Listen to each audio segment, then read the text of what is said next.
মসুর ডাল আমরা বাড়িতে অনেকে অনেক রকম করে বানিয়ে থাকি, তবে আজকে আমি যে মসুর ডালে ভর্তাটি বানাচ্ছি সেটি আপনারা বাড়িতে একবার ট্রাই করে দেখবেন। একদম দুর্দান্ত হয় খেতে, সঙ্গে আর কিছুরই প্রয়োজন নেই।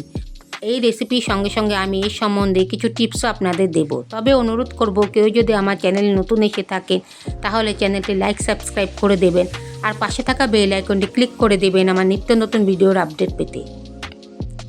নমস্কার, আমি নিবেদিতা আর আপনারা দেখছেন মাই মমস নিবেদিতাস রান্নাঘর। নিবেদিতা রান্নাঘরে আপনাদের সকলকে স্বাগত। আজ আমি বানাবো দুর্দান্ত স্বাদে মসুর ডালের ভর্তার একটি দারুণ রেসিপি। তার জন্য আমি প্রথমে এখানে ধুয়ে রাখা মসুর ডাল নিয়ে নিলাম টুকরো করা আলু, যা আমি আলু ভাজার মতন কেটে নিয়েছি। নিয়ে নিলাম ফুলকপি, নিয়ে নিলাম পেঁয়াজ কুচি, আদা কুচি, রসুন কুচি, তার সঙ্গে দিয়ে দিলাম টমেটো কুচি, চেরা কাঁচা লঙ্কা, দিয়ে দিলাম একটু স্বাদ মতো নুন। এখন দিয়ে দিব হলুদ গুঁড়ো,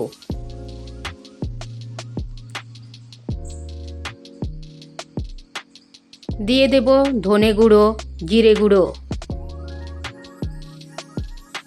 দিয়ে দেব একটু চিনি স্বাদ মতো। চিনি যে কোনো রান্নারই স্বাদ বাড়ায়। এখন দিয়ে দেব একটু কাঁচা সর্ষের তেল,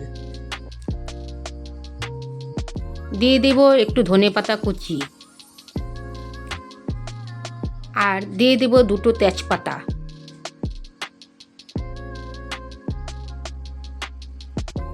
এখন সব কিছু আমি ভালো করে মেখে নেব।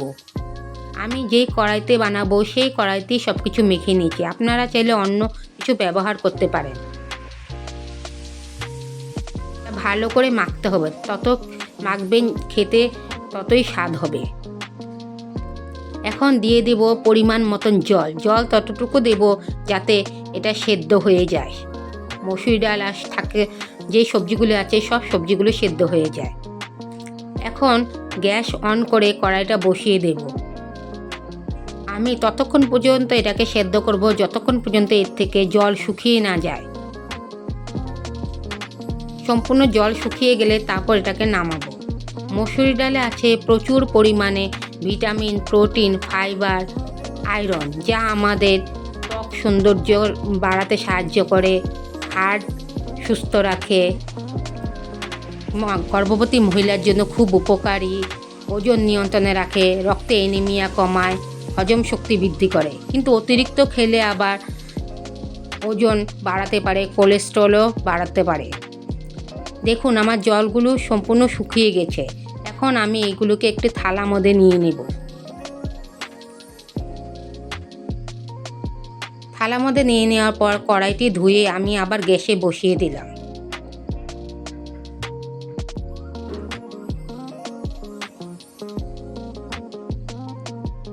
কড়াইয়ে জল যখন শুকিয়ে গরম হয়ে যাবে তখন তাতে দিয়ে দেব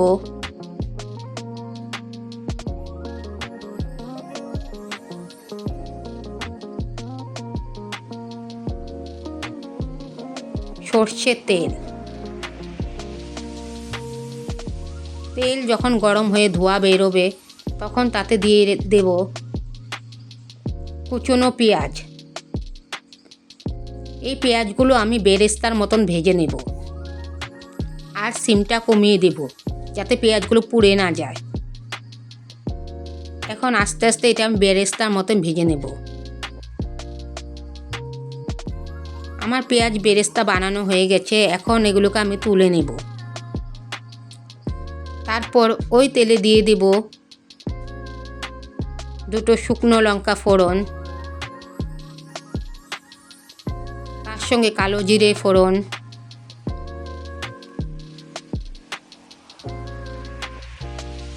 আর দিয়ে দেব একটু হিং।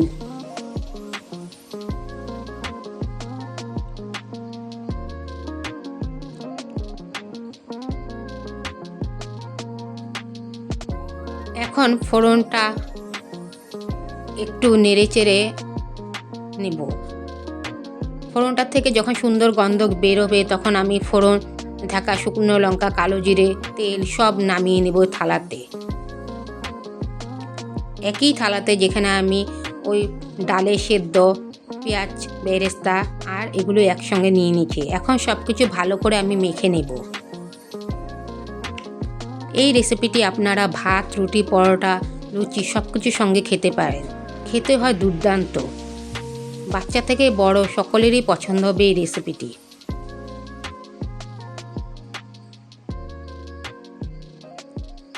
আমার এই রেসিপিটি প্রায় তৈরি হয়ে গেছে, মাখাও হয়ে গেছে। এখন আমি এটাকে পরিবেশন করে দেখাবো।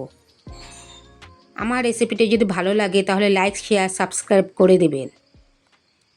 Thanks for watching.